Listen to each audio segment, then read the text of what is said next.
नमस्कार मित्रांनो, पाठीमागच्या काही दिवसापासून मार्केटमध्ये जे भयंकर असं सेलिंग होतं, या सेलिंगला आता या आठवड्यामध्ये पूर्णविराम लागण्याची शक्यता आहे। आज खूप महत्त्वाची बैठक जी आहे ते अर्थमंत्री निर्मला सीतारामन यांच्या अध्यक्षतेखाली जीएसटी काउन्सिलची मीटिंग झाली आहे आणि या जीएसटी काउन्सिलच्या मीटिंगमध्ये खूप महत्त्वाचे निर्णय घेण्यात आलेत आणि मला वाटतं की या निर्णयामुळे पाठीमागच्या 3 ते 4 ट्रेडिंग सेशन पासून मार्केटने जो पॉज घेतलाय, मार्केटमध्ये जी तेजी येताना दिसून येते, ही तेजी मे बी भयंकर तेजीमध्ये कन्वर्ट होऊ शकते आणि दिवाळीच्या अगोदर खूप मोठं सरप्राईज देण्याची घोषणा ऑलरेडी पंतप्रधानांनी केली आहे आणि या संदर्भाचा हा खूप महत्त्वाचा व्हिडिओ आहे। आज खूप महत्त्वाचे अपडेट्स आलेत, हे सर्व अपडेट्स आपण आज या ठिकाणी बघणार आहे। मित्रांनो, जीएसटी काउन्सिलची मीटिंग जी आहे ती आज होती आणि या जीएसटी काउन्सिलच्या मीटिंगचा उद्देशच मुळात हा असतो की जीएसटीच्या दरामध्ये बदल करणं, त्याचबरोबर यामध्ये रचनेमध्ये बदल करणं आणि ज्या राज्यांमध्ये जीएसटी संदर्भाचे वाद आहेत ते मिटवणं, या उद्देशाने जीएसटी काउन्सिल आपल्याकडे काम करते। न्यूज बाहेर आलेत, मला वाटतं की यामुळे उद्याच्या ट्रेडिंग सेशनला किंवा येणाऱ्या दिवसामध्ये मार्केटमध्ये जे सेलिंग आहे हे थांबण्याची शक्यता नाकारता येत नाही आणि मार्केट आता इथून पुढे तुम्हाला तेजीमध्ये येण्याची शक्यता देखील नाकारता येत नाही। मित्रांनो, जीएसटी रचना आणि महसुलाचं जे नुकसान होणार आहे या संदर्भाचा महत्त्वाचा मुद्दा जीएसटी काउन्सिलच्या बैठकीमध्ये उठवण्यात आला।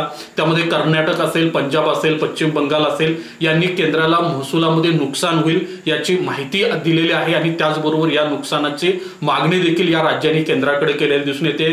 त्याचबरोबर तेलंगणा आणि सिक्कीम सारख्या राज्यांना देखील या संदर्भातील चिंता जी आहे ते वित्त मंत्र्यांच्या समोर बोलून दाखवलेले आहे। बिहारचे उपमुख्यमंत्री जे आहेत त्यांनी देखील जवळपास 12% स्लॅब आणि 5% स्लॅब लागू झाल्यानंतर जवळपास 80,000 कोटीच्या महसुलामध्ये तूट येईल असं त्यांनी अंदाज वर्तवलाय। पण मित्रांनो, महसुलामध्ये जरी तूट आली सरकारच्या तरी देखील काही अडचण नाही, कारण याचा संपूर्ण परिणाम मार्केटवरती पॉझिटिव्ह होणं अपेक्षित आहे। ऑलरेडी एफएमसीजी स्टॉकमध्ये मोठी रॅली पाठीमागच्या काही दिवसापासून येताना तुम्हाला दिसून येते। त्याचबरोबर बऱ्याच केंद्रशासित प्रदेशातील विरोध केलेला तुम्हाला क्लिअरली दिसून येते। मित्रांनो, जीएसटीचं जे रॅशनलायझेशन होणार आहे हे खूप महत्त्वाचं आहे। मला वाटतं की मार्केट याचीच वाट बघते आणि मार्केटसाठी ही खूप पॉझिटिव्ह सरप्राईज जे आहे ती या ठिकाणी येताना दिसून आली आहे। आता इथून पुढे मे बी भारतामध्ये ड्युअल रेट जे आहे ते असण्याची शक्यता नाकारता येत नाही। यामध्ये 5% आणि 18% असे 2 स्लॅब जे आहेत ते प्रस्थापित करण्यात आले आहेत।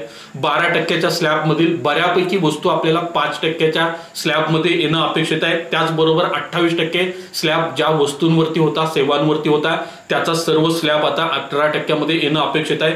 फक्त मित्रांनो 6 ते 7 वस्तू आहेत ज्या डिमेरिट्स गुड्स असं देखील म्हटलं जातं किंवा ज्यामुळे समाजावरती निगेटिव्ह परिणाम होतो, अशा वस्तूंवर मात्र 40% जीएसटी लावण्याचा देखील विचार या ठिकाणी झालेला तुम्हाला दिसून येतोय। आणि मित्रांनो, या ठिकाणी आता जीएसटी मध्ये जो बदल होणार आहे या बदलामुळे जवळपास 11.5 ते 10%च्या आसपास ॲव्हरेज जीएसटीचा रेट जो आहे तो आपल्या देशामध्ये राहणार आहे आणि हा जीएसटीचा रेट अर्थव्यवस्थेसाठी त्याचबरोबर कॉर्पोरेटसाठी खूप महत्त्वाचा मानला जातोय। साधारणतः 175 वस्तूंवरील जीएसटी मध्ये कपात होणं अपेक्षित आहे। यामध्ये प्रोसेस्ड फूड्स असतील, बदाम असेल, पॅकेज्ड स्नॅक्स असतील, गहू, लोणी, लोणचे, आचार, मुरंबा, गाड्या असतील, ट्रॅक्टर्स असतील, रेफ्रिजरेटर्स असतील, एसी, इलेक्ट्रॉनिक्स गुड्स या सर्वांवरती आपल्याला मोठा दिलासा मिळण्याची शक्यता नाकारता येत नाही। त्याचबरोबर याचा फायदा प्रत्यक्ष आणि अप्रत्यक्ष करदात्यांना देखील मोठ्या प्रमाणात होणं अपेक्षित आहे। जसं की हेल्थ इन्शुरन्स आणि लाईफ इन्शुरन्स खूप महत्त्वाचा आहे। पाठीमागच्या काही दिवसापासून हेल्थ इन्शुरन्सचे प्रीमियम त्याचबरोबर लाईफ इन्शुरन्सच्या प्रीमियम मध्ये देखील मोठी वाढ झाली होती आणि या जीएसटी काउन्सिलमध्ये यावरती देखील चर्चा झालेली दिसून येते आणि या ठिकाणी जीएसटी कपातीचा निर्णय जो आहे तो आपल्याला अपेक्षित आहे। त्याचबरोबर जीवनावश्यक औषधांवरचा जीएसटी देखील या ठिकाणी कमी होणार आहे। औषधांच्या उपभोगावर देखील पॉझिटिव्ह परिणाम होणं अपेक्षित आहे। त्याचबरोबर यामध्ये इन्शुरन्स जो आहे, हेल्थ इन्शुरन्स यावरचा जीएसटी पूर्णपणे सरकार हटवू शकतं, ज्यामुळे सरकारच्या तिजोरीवर जवळपास 9,700 कोटी रुपयांचा ताण येणं अपेक्षित आहे। पण त्याच प्रमाणामध्ये इन्शुरन्स कंपन्यांना बिझनेस करायला देखील संधी आहेत। त्याचबरोबर इन्शुरन्सचं भारतामधलं पेनिट्रेशन वाढण्यासाठी देखील मदत होईल असं म्हटलं जाते।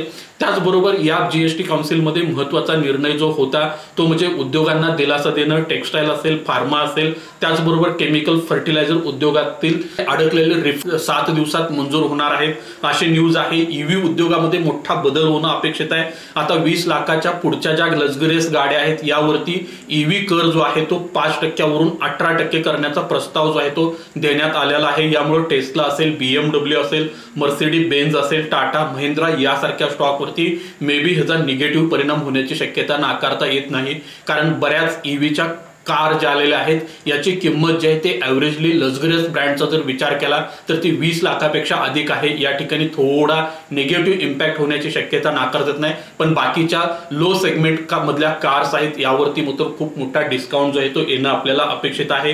त्याचबरोबर भारतीय ब्रेवरेज असोसिएशन जे आहेत यांनी देखील एरेडेड ड्रिंक्स वरला जीएसटी 28% वरून 18% करण्याची मागणी केलेली तुम्हाला दिसून येते। त्याचबरोबर एसएमई अँड कंप्लायन्स सुधारणा देखील करण्याचा विचार जो आहे तो सरकार करणार आहे आणि या ठिकाणी सध्या काही आठवडे लागतात ते 3 दिवसावरती येणं आपल्याला अपेक्षित आहे। मित्रांनो, जीएसटी 2.0चं जे व्हर्जन आहे यामध्ये ईज ऑफ कंप्लायन्स हा एक महत्त्वाचा स्तर निश्चित करण्यात आला आहे, ज्यामुळे नोंदणी आणि रिफंडची समस्या जी आहे ती कमी होणं आपल्याला या ठिकाणी अपेक्षित आहे। मित्रांनो, सर्वात महत्त्वाचं मार्केटच्या दृष्टीने मार्केट ज्या गोष्टीची प्रतीक्षा करत आहे ते म्हणजे जीएसटीच्या दरामध्ये कधी कपात होणार, ही जी प्रतीक्षा आहे ही देखील लवकरच संपणं आपल्याला अपेक्षित आहे। या संदर्भाचं नोटिफिकेशन जे आहे ते सप्टेंबरच्या 3ऱ्या आठवड्यामध्ये जारी होईल असं म्हटलं जाते। त्याचबरोबर 2 दिवसाची जी बैठक सुरू आहे यामध्ये जीएसटीचे रेट आणि दर कपातीच्या संदर्भात जे चर्चा सुरू आहेत ह्या खूप महत्त्वाच्या असणार आहेत आणि मला वाटतं की हे जे रिफॉर्म्स येणार आहेत जीएसटी मध्ये यामुळे नक्कीच मार्केटमध्ये देखील एक तेजीचं वातावरण तयार होईल आणि परत एकदा पाठीमागच्या 1 वर्षापासून भारतीय शेअर बाजार जो मरगळलेल्या अवस्थेत आहे यातून बाहेर येईल आणि मार्केटमध्ये नवीन तेजी सुरू होईल। त्याचबरोबर foreign institutional investor Indian equity मार्केटमध्ये सातत्यानं मोठ्या प्रमाणात सेलिंग करत आहेत, त्यांचं देखील सेलिंग आपल्याला येणाऱ्या आठवड्यामध्ये थांबणं अपेक्षित आहे आणि त्यांचं जर सेलिंग थांबलं तर नक्कीच मित्रांनो ऑलरेडी मार्केटमध्ये रिटेलर आणि डोमेस्टिक इन्स्टिट्यूशनल इन्व्हेस्टरचं जबरदस्त पार्टिसिपेशन आहे। आता गरज आहे एफआयच्या सेलिंग थांबण्याची, हे सेलिंग थांबल्यानंतर मार्केटमध्ये मोठी तेजी येणं आपल्याला अपेक्षित आहे। बघूया मित्रांनो येणाऱ्या आठवड्यात कशा पद्धतीने तेजी तयार होते। त्याचबरोबर मित्रांनो, तुम्हाला जीएसटी कपातीच्या संदर्भात जो निर्णय होत आहे, ज्या संदर्भात जीएसटी काउन्सिलची मीटिंग सुरू आहे, यातून तुमच्या काय अपेक्षा आहेत हे कमेंट्स करून सांगायला विसरू नका आणि अशाच माहितीसाठी आपल्या YouTube चॅनलला देखील सबस्क्राईब करा। धन्यवाद।